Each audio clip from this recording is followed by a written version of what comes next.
ठाकरेंनाच मतदान करणार आहे। जसं मी म्हटलं की माहीमकडे लक्ष आहे, त्याचप्रमाणे वरळीमध्ये काय होणार याकडे देखील मतदारांचं लक्ष आहे। त्याविषयी वरळीमध्ये 100% महाराष्ट्र नवनिर्माण सेनेचा उमेदवार संदीप देशपांडे यांचा विजय होणार आहे।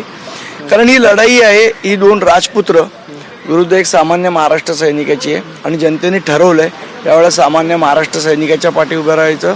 जनतेला असा आमदार पाहिजे की जो त्यांच्यामधला असेल, जमिनीवर जोडलेला असेल, जो आपल्याला अवेलेबल असेल, त्याच आमदाराला मतदान करायचं। धन्यवाद ही सगळी बातचीत केल्याबद्दल। व्हिडिओ जर्नलिस्ट संतोष पालवणकरसह मी देवेंद्र कोलटकर, NDTV मराठी, मुंबई। वरळीची सध्याची आपण ही दृश्य पाहिलेली आहेत। संदीप देशपांडे मनसेचे उमेदवार वरळीमधले हे मतदान करण्यासाठी या ठिकाणी दाखल झालेले आहेत। वरळीमध्ये आदित्य ठाकरे जो विद्यमान आमदार, मिलिंद देवरा शिंदे गटाचे आणि त्यासोबतच मनसेचे संदीप देशपांडे अशी अत्यंत महत्त्वाची तिरंगी लढत वरळीमध्ये होती आणि आपल्या विजयाचा विश्वास संदीप देशपांडे यांनी व्यक्त केला आहे।